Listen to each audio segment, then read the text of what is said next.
How do you start trusting after you've been burned? I was in love. She was my wife, and I considered her my best friend. Debbie and I had been married for 6 years when I found out it was all an illusion. We were living in Portland at the time. Debbie had recently taken a job as an internal auditor for the city's largest real estate firm, and I was in sales for a national machine tool company. Given my product line, I was rarely downtown. Most of my customers were in the suburbs or outlying areas of Western Oregon. But on this day, I found myself in the city with 2 extra hours on my hands. I called Debbie, invited her to lunch, and was disappointed when she told me she needed to finish a spreadsheet before an important meeting in the afternoon. I didn't want to miss the opportunity, and headed over to Jake's to have a bowl of their crawfish etouffee. I enjoyed the nutty brown rice sauce while listening to the conversation of the ladies at the table behind me and wondering how they did it. All 4 women seemed to be talking at the same time. It wasn't the first time I'd observed this phenomenon, and it always puzzled me. Men can't do that. I was sitting there smiling to myself, trying to figure out how anyone could understand this gibberish, when the words of one of the women came into my head. I wasn't the only person intrigued by this lady's question, because the other 3 women at the table immediately fell silent. So Deborah Miller is doing the dirty deeds with Simon Walker? This question caught my attention because my wife's first name is Deborah. She uses that name in her professional life. Only family and friends call her Debbie. And Miller is the last name she's had with me since we got married. I'm Mark Miller, by the way. One of the ladies asked, "Why, how do you know?" The first one replied, "I was sitting in Deborah's office when her husband called her. She declined his invitation, making the excuse that she was working on her lunch hour. 5 minutes later, Simon peeked into her office and asked if she was ready to go out. She nodded her head to Simon and then blushed as she looked back at me, obviously embarrassed that I had heard her lie to her husband. My heart dropped at those words, but I listened while the other ladies continued to gossip. It didn't take Simon long to sink his fangs into another married woman, did it? Deborah's only been in the office for a month. And it's only been 2 months since Heidi Johnson quit. I heard that her husband forced her to quit after finding out about her affair with Simon. Can you imagine a mother with 2 preschoolers falling for Simon's lying tricks? What's his secret?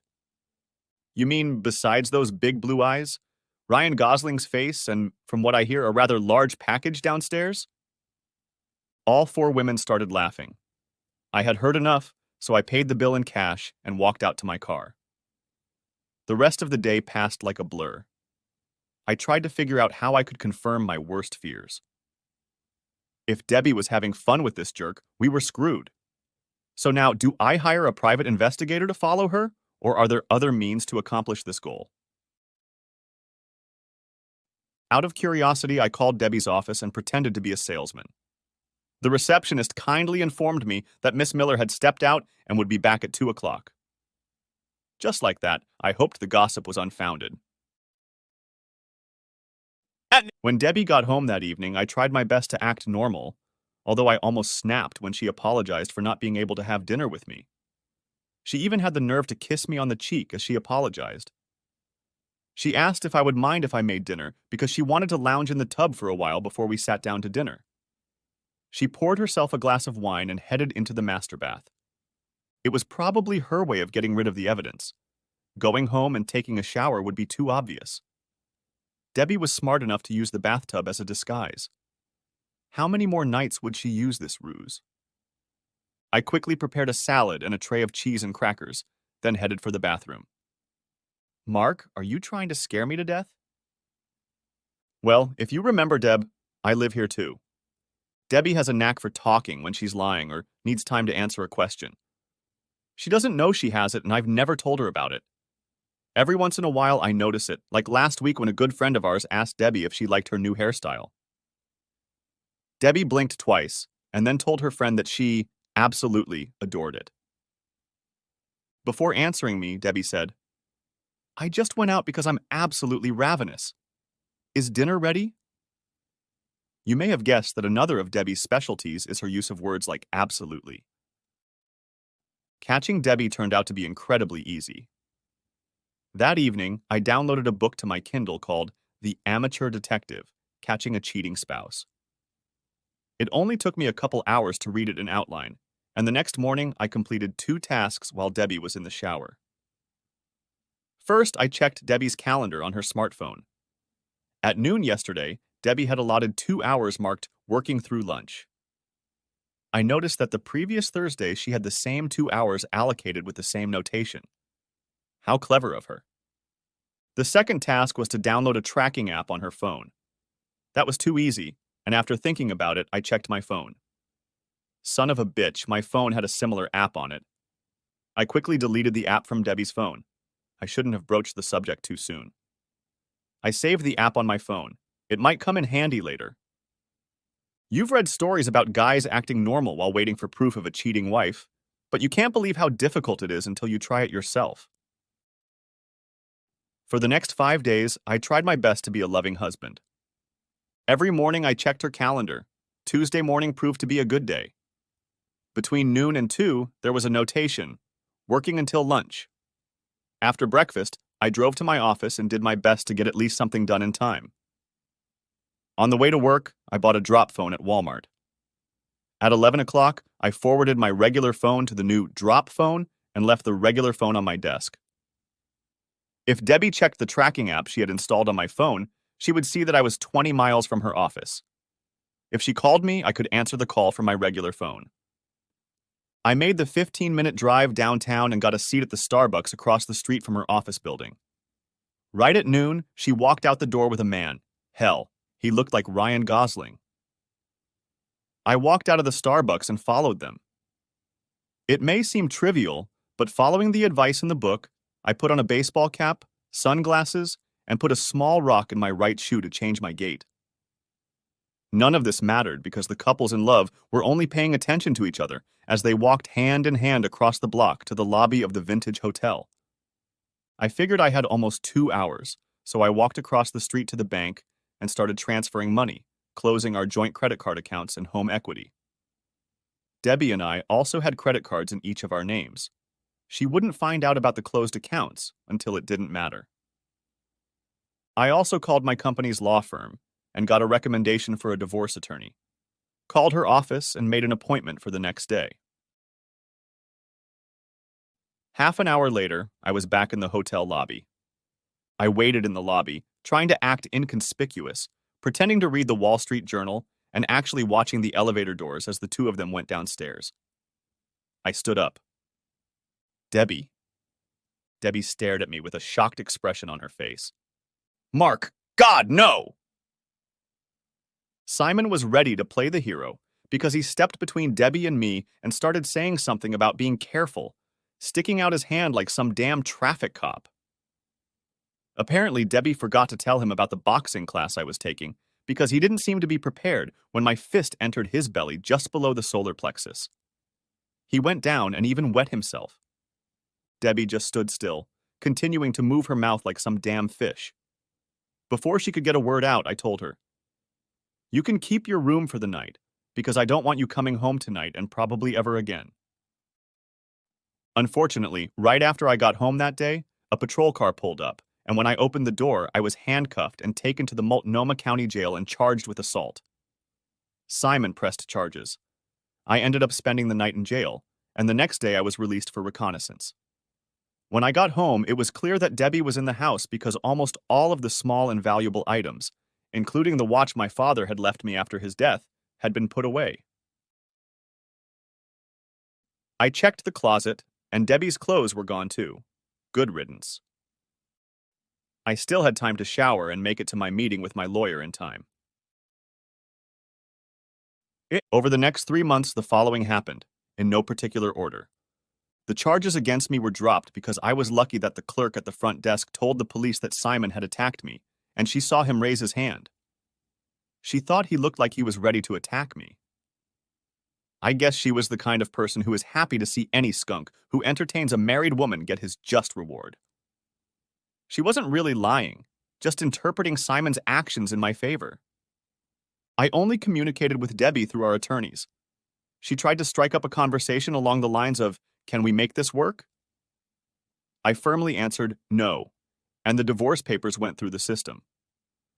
When I refused to agree to counseling, Debbie became furious and tried to get half of our joint property, alimony, etc.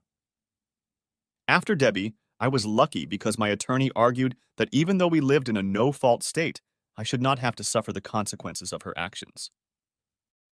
The judge was swayed by this. My attorney took a unique approach.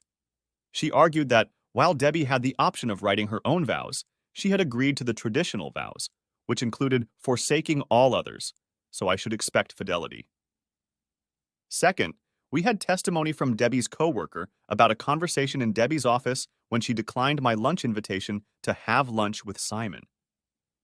Third, and you could have heard a pin drop when this was brought up in court, Debbie had removed my father's watch while I was in jail. The judge tried her best to keep a neutral expression on her face as she listened to this testimony, but it clearly made an impression on her. Even Debbie's attorney shuddered when this statement was read in court. I got my divorce and my watch back. Debbie and I split everything we had accumulated during the marriage, and she received no alimony. Debbie asked for one more thing, and it was granted. She asked to meet with me before the final papers were signed, sealed, and delivered. What the heck? I agreed, at least out of curiosity. So, we sat down at her lawyer's office, and she started talking shit about how much she loved me, how sorry she was for falling into Simon's trap, and how she thought we were a great couple with a great future. When I'd heard enough, I decided to bluff. Debbie, tell me about the others. Debbie blinked twice before answering. Mark, in all the time we've been together, I've never been with anyone else. I shook my head. Goodbye, Debbie. That must have really pissed Debbie off because 3 weeks later, I received a CD in the mail. It was hard to believe. I always thought Debbie was a pretty smart woman, but on the disc was a recording of Debbie and Simon. I put the video on the website. The site racked up a couple hundred views and lots of likes every day until I deleted it. I seriously considered sending links to the site to Debbie's parents, friends, and employer, but in the end, I decided to ease up. I never told Debbie about it, but I did send her an email warning her that if similar videos appeared on her father's computer screen. Debbie responded with an apology and an unconvincing explanation that she was still hurt by the way things ended and was trying to make me jealous. She promised to stop. I'm a pretty stoic guy. I'm sure most people who know me think I'm even a little cold. After the divorce, and even after watching the video, I didn't cry, get drunk for a week, or think about eating my gun. I was sad, after all. Debbie was my best friend for the 6 years we were married. Her betrayal stripped me of all trust in other people. If you start to think that people aren't trustworthy, you start to see it in your everyday interactions with people. I'm pretty sure they called it a self-fulfilling prophecy in college psychology classes. Now, when a bartender or salesman would give me change from a 10 instead of a 20, I thought they were trying to cheat me. Little things like that turned me into a cynic. My job in sales didn't help either, because it's such dog food. As for women, I had the usual routine of chasing skirts and hanging out in bars. A lonely existence. Until I met Becky. A year after my divorce, I met Becky at a dinner party my clients had thrown. Becky was beautiful.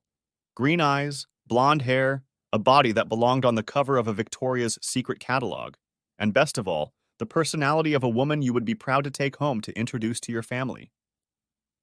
Her smile and laughter could light up a room, and they certainly lit me up. At that dinner party, I did my best to be the most charming and most interesting man in the world. I could have sold Mexican beer that night. All that was left was to sell myself to this lady. As we were about to end the evening, I approached Becky and asked if I could take her out to dinner next weekend. How could I say no? She asked. You've worked so hard tonight to make me want to say yes, and that effort should be rewarded. Is that obvious? Yes, but I think it's nice. I also asked our hostess what she thought of you, and she said you have potential, so let's go out next Friday and figure it out. After 2 months of dating, we decided to become exclusive, but we didn't rush things. We lived separately, although we did spend 4 or 5 nights a week together. Every one of my friends fell in love with her. What's most interesting is that I was starting to fall in love with Becky and felt she might fall in love with me. Yes, I was starting to think this could be my ticket to happiness, but then the bottom fell out. My clue that something was wrong came one day when Becky and I had taken the afternoon off and were sitting down for a beer. Becky's phone rang. She looked at the display and ignored the call. That wasn't like her. She usually answered the phone and said she would call back later. After not knowing what to do with Debbie, I became more observant and suspicious. I wasn't about to play the role of the happy cuckold again. And then later that evening, I had the opportunity to grab her phone and go through her call list. At 3:30, she missed a call from a man listed in her contacts as JR. Looking through the call log, I found several conversations between the two. I then looked at Becky's calendar and found that she had a meeting scheduled with JR for 1 p.m. the next day. Time to look for my baseball cap, sunglasses, and shoe rock again. Thursday afternoon, I was at the sandwich store across the street from Becky's office building. She left the building alone and headed north on Broadway before entering the Marriott. Just as I entered the lobby, Becky and a man walked up to the front desk and spoke to the desk clerk. I couldn't believe my eyes. How could this be happening to me again?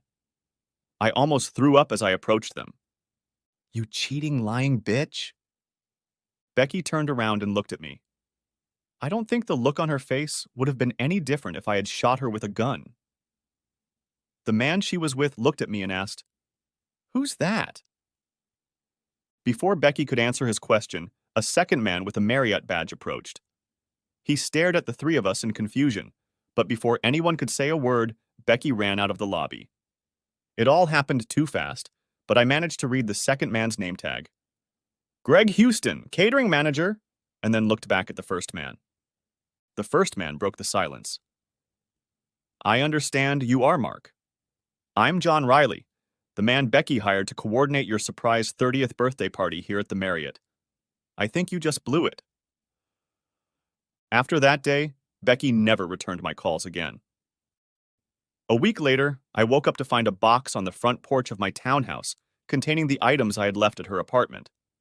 Inside was a note that read, I don't need anything I left at your house. Give it all to charity. Becky. For the next 6 months, I sank into depression. I ate, slept, and went to work. One afternoon, I decided to go and attend the annual Portland Craft Beer Festival on the riverfront. As luck would have it, I ran into Becky there. She was with a guy, and they were clearly a couple. After introducing us, Becky asked him if she could have a word with me. To his credit, her boyfriend agreed. Mark, I'm sorry I didn't talk to you again, but I was so hurt and angry at that moment. I called my mom that night, and she told me you were damaged goods and that I should run. I took my mom's advice and left you alone. Becky, I wish I could be mad at you for the way things ended, but unfortunately, I think your mom is right. Debbie's betrayal hurt me more than I could have ever imagined. I'm sorry I called you names in the hotel lobby. You didn't deserve it, and I was an ass. Mark, get help. You're too good a person to live the rest of your life alone because one man violated your trust. Find someone who can help you, whether it's a psychologist, a priest, or whoever. I'm sorry I wasn't the right person to make you whole again. We almost had something. Thanks for the advice. I think you're right. I need to get a grip. Thank your boyfriend for giving us a chance to talk. You deserve a guy who trusts you enough to do that. Say hi to your mom for me and tell her what I said. She raised a beautiful woman and her instincts were right. We stepped away from each other, and I saw the moisture in her eyes. I had to quickly look away before she saw my tears. So where to go when I need to rebuild and get my life back on track? Where I should have gone when my marriage fell apart. I took 3 weeks of vacation and headed home to Chicago. Time to play prodigal son. My mom still lived in the house where we grew up, on the north side of town. I was the only one of her children to move out of the neighborhood, so she wasn't lonely. My older sister had 2 children, and my younger brother had 3. I teased him that his wife was a regular baby-making machine, 3 children before his 30th birthday.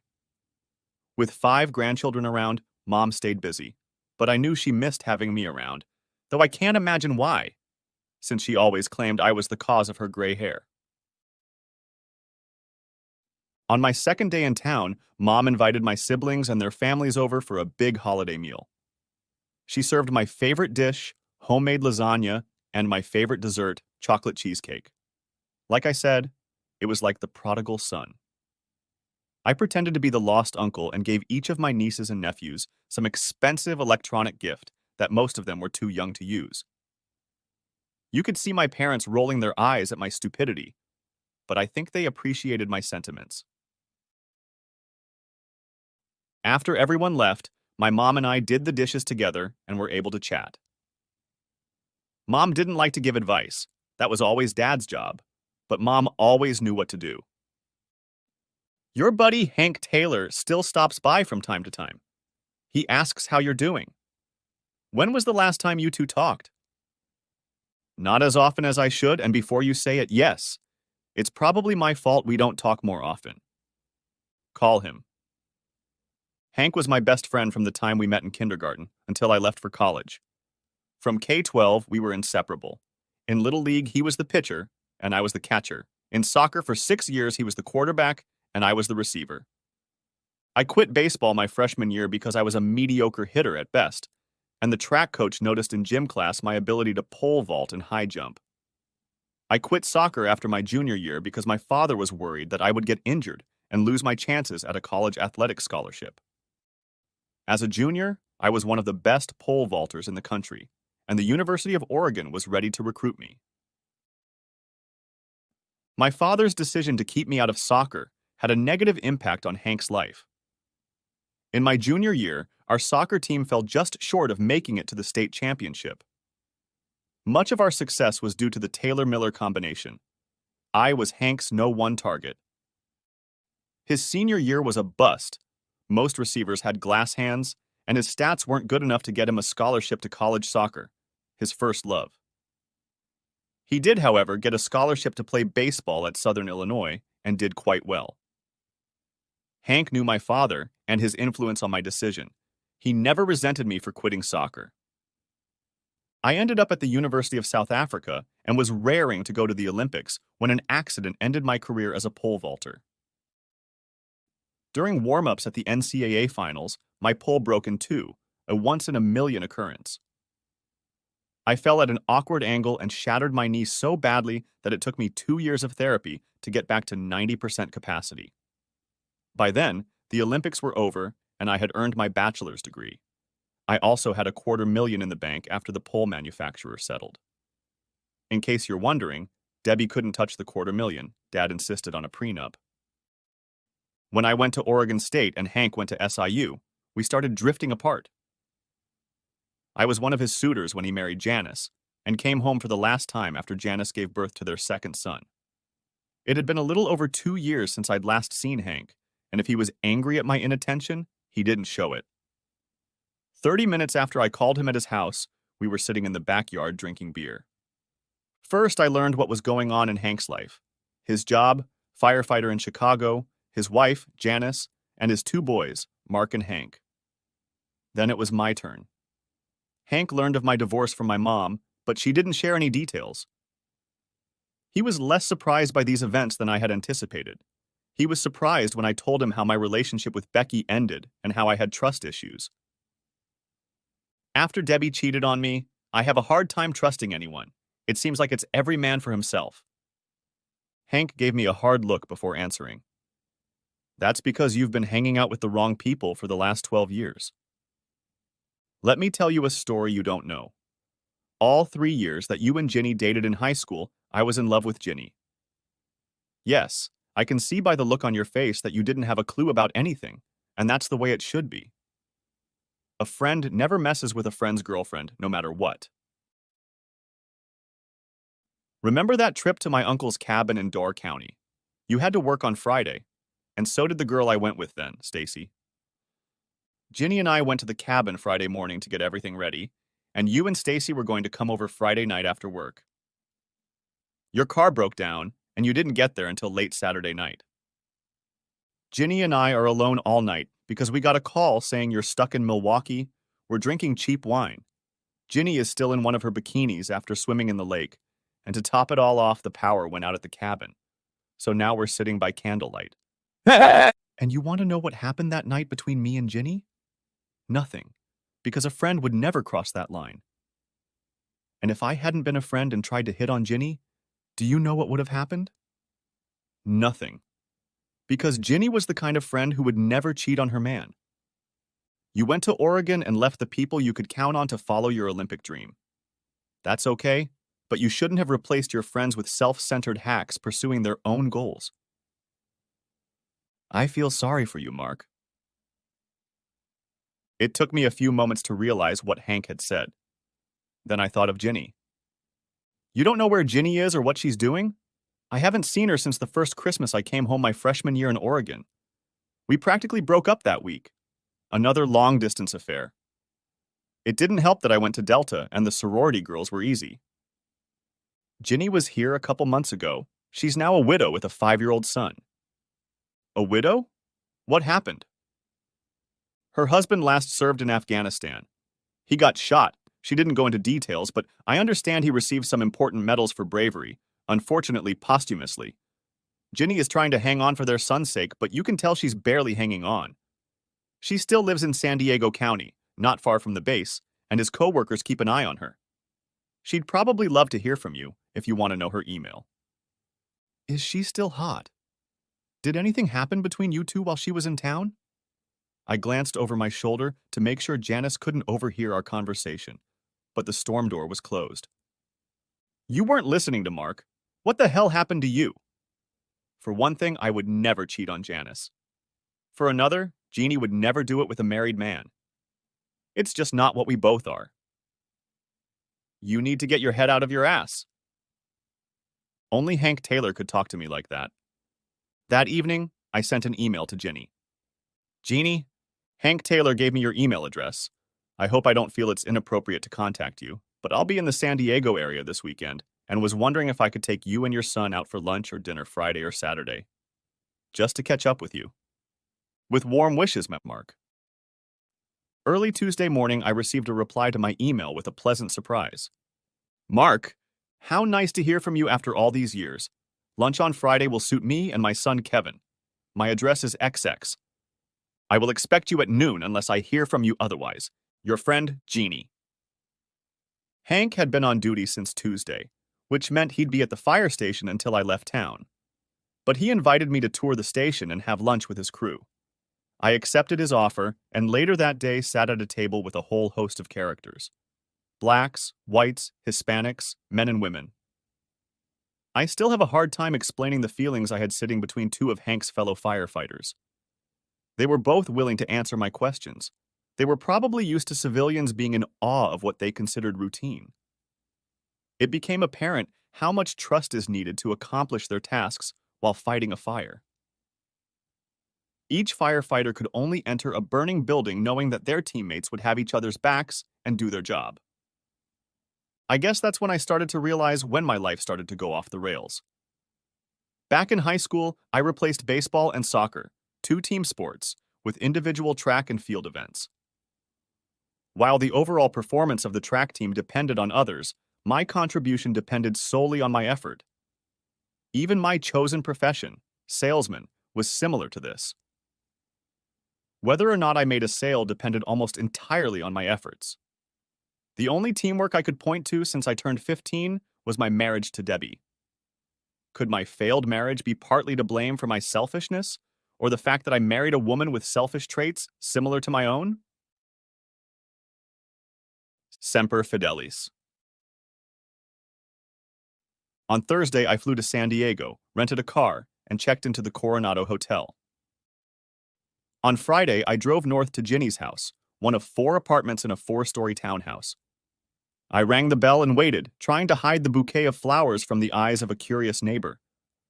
I almost dropped the flowers when the door opened. My God, Ginny was even more beautiful than she had been in her 19 years. She was dressed in a bright blue sundress, and a little boy was wrapped around her legs. Mark, welcome. She put her hands behind my head and kissed my cheek. Is that for me? She said, pointing to the flowers. It was a stupid question, but I think she was trying to get me to say something, because I was still standing frozen in place. I replied, holding out the bouquet to her. Thank you, Mark. Please come on in while I put these in water.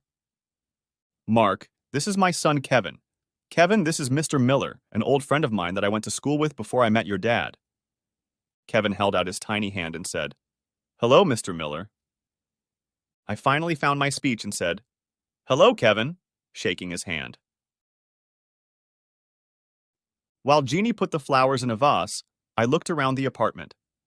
The first thing that caught my eye was the folded flag in the center of the bookcase. On one side of the flag was a picture of a Marine. Attached to the frame were 2 medals, the Purple Heart and the Navy Cross. That's my father. I looked at the picture on the other side of the flag, Ginny with her husband and baby Kevin on the beach. At that moment, Ginny walked into the room.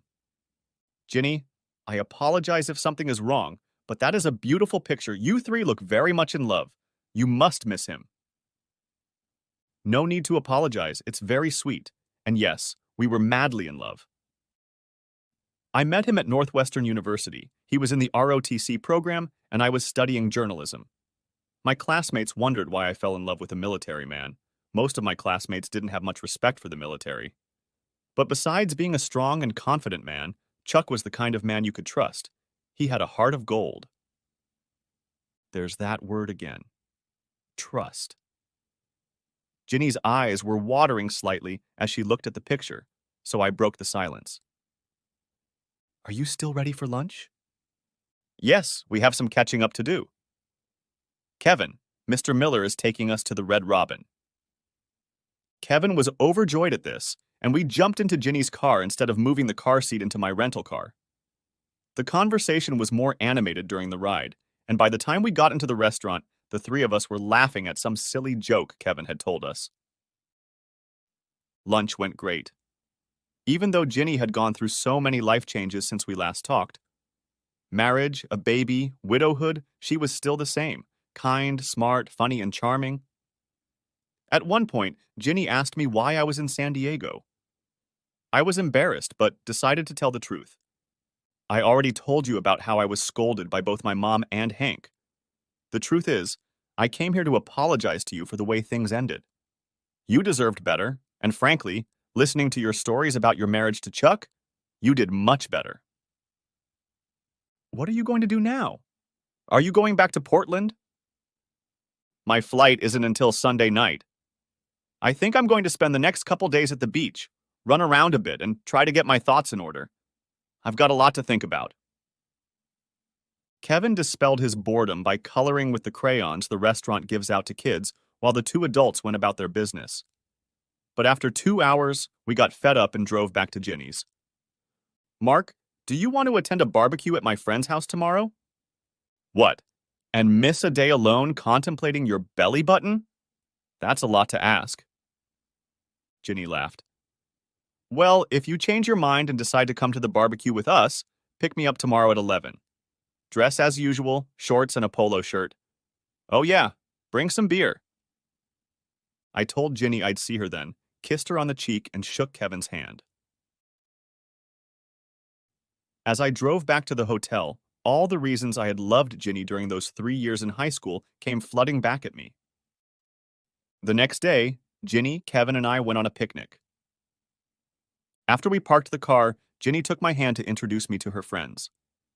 As we approached a small group of men, apparently Marines, I felt them studying me, and I got the feeling that this picnic was in part a test to see if I was good enough to date Jeannie. The introductions took place, and Ginny left me to make sure Kevin got situated with the other kids. At least that's how she explained it to me. I turned to the group. I hope this isn't a cliché, but thank you for your service. Captain John Clayton answered for the group. Cliché or not, it's always nice to hear.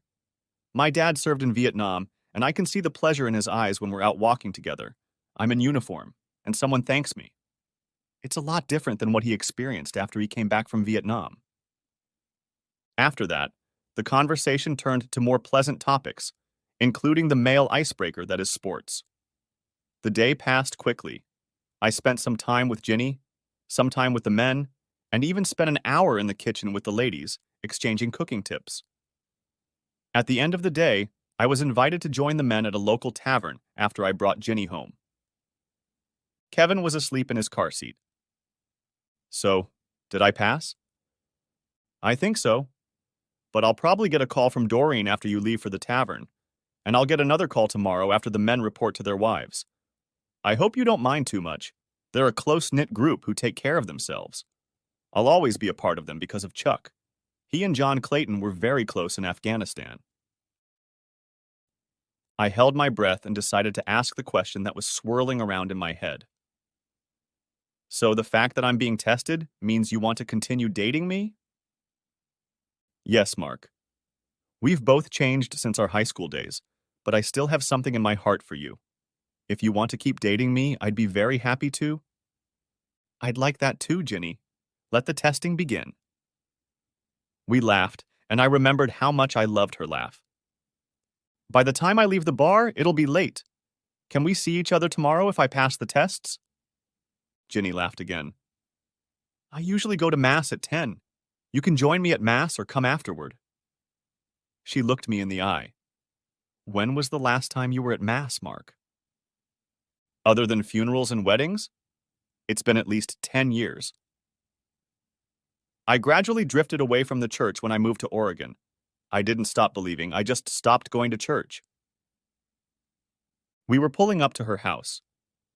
I carefully took Kevin out of the car seat and carried him to bed.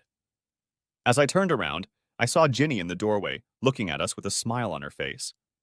I walked over to her and gave her a hug and a kiss. She kissed me back. I'll see you tomorrow. I'll be here at 9:30. Wish me luck. I walked into the bar and was greeted by 5 men, including John Clayton. What have you got, Mark? I took a quick glance at the taps. Stone could use one. Rodriguez, 1 stone for our friend. The bartender poured me a pint, and the 6 of us sat down at a table. John was clearly the leader here, so he started the conversation. Mark, we're not trying to mess with you, but you have to realize that 3 of us at this table, including me and Roddy, the bartender, owe our lives to Chuck Turner. Did Jeannie tell you anything about that? No, I saw the Navy Cross, so I knew it had to be something special, but I didn't want to get involved, so I kept quiet. Good for you, showing respect. But I'll tell you this. We were patrolling the mountains near Pakistan when we were ambushed by 40 or so Taliban. We couldn't call in an airstrike because that would have caused an avalanche. We couldn't retreat because they would have taken the high ground and outnumbered us. Chuck ordered us to outflank them, and he and Rodriguez stayed in position to pull them close. It took us 3 hours in this rugged terrain to advance behind the Taliban. For 3 hours, Chuck and Roddy kept them at bay. We were able to outflank them, and because of the elevation, we were able to destroy them. But by the time we got to Chuck and Roddy, both were wounded. Chuck had 4 wounds, but he was still fighting. He died in my arms. Roddy was unconscious with wounds to his head and leg. Roddy has a prosthetic leg, which is why he works as a bartender instead of being on active duty. That's why Ginny is our responsibility. At least until someone comes along to relieve us of that responsibility. Someone worthy. I understand, John. Let me answer you this way. Ask Ginny if I've ever done anything disrespectful in the 3 years we've been together. My worst sin was letting her go. But I think it was better for her because she met Chuck and had a son. I didn't have the maturity then to be a good husband or father. I've never touched a woman in anger, even when I caught my first wife with another man. I may not have what you have, the courage to attack men by shooting back, but I'm not a coward either.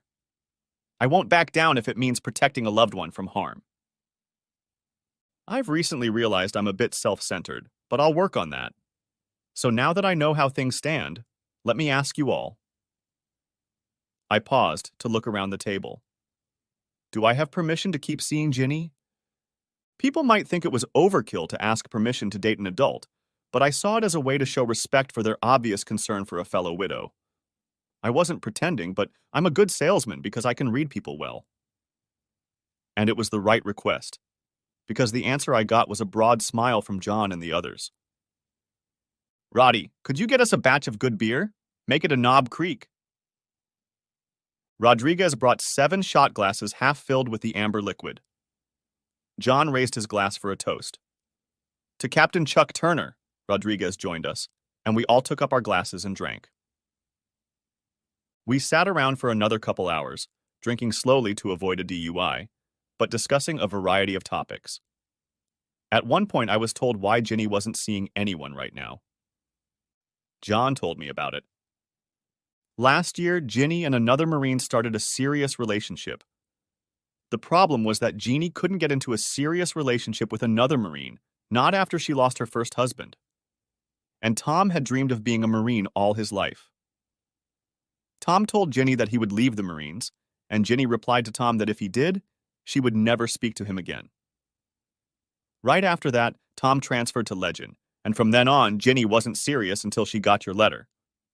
Doreen said she called that afternoon and was very glad to see you. Don't tell me I didn't say anything. I won't say anything, but thank you for sharing. The next day, my affair with Ginny began. I racked up a lot of miles flying between Portland and San Diego. Every other weekend I spent with Ginny and Kevin. Hotel rooms were getting more and more expensive, and Jeannie wasn't ready for us to consummate our relationship yet, so John and Doreen were kind enough to put me up in their guest room. At home, I tried my best to work on my social skills.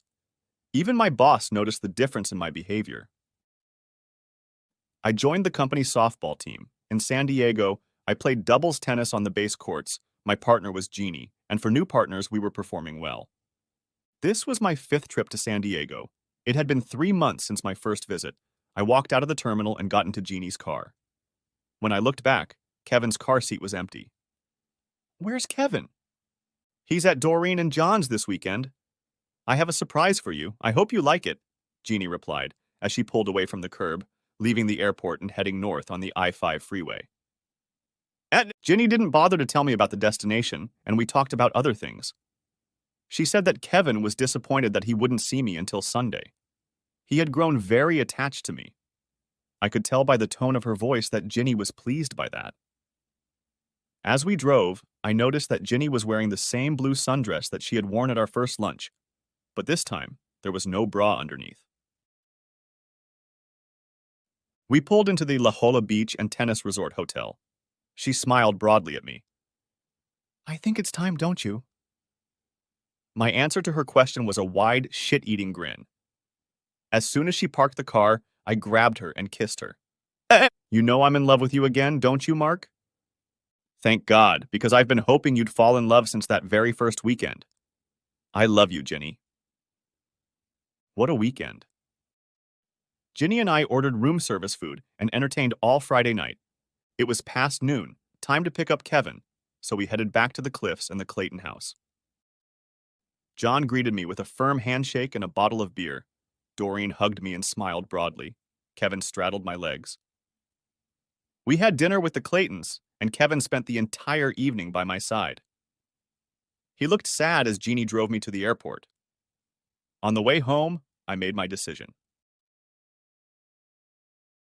2 weeks later, we were at the Claytons again for a Friday night cocktail party.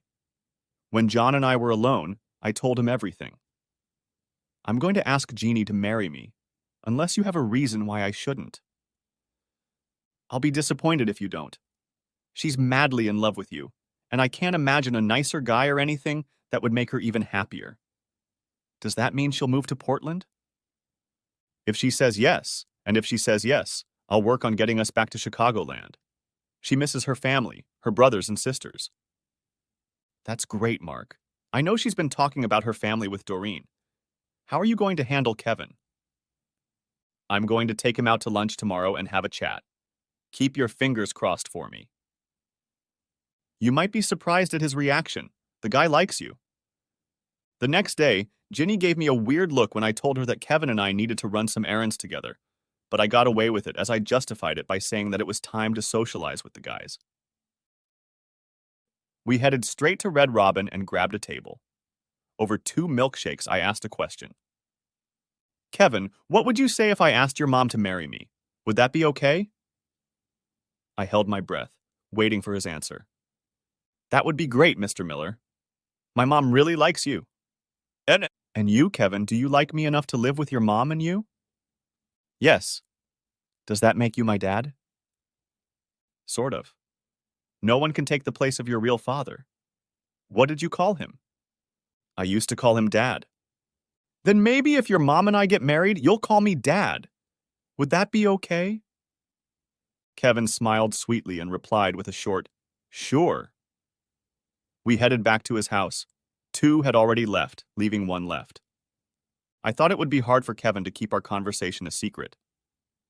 As soon as we entered the house, I was holding the ring in my hand, and Kevin was carrying a bouquet of red roses.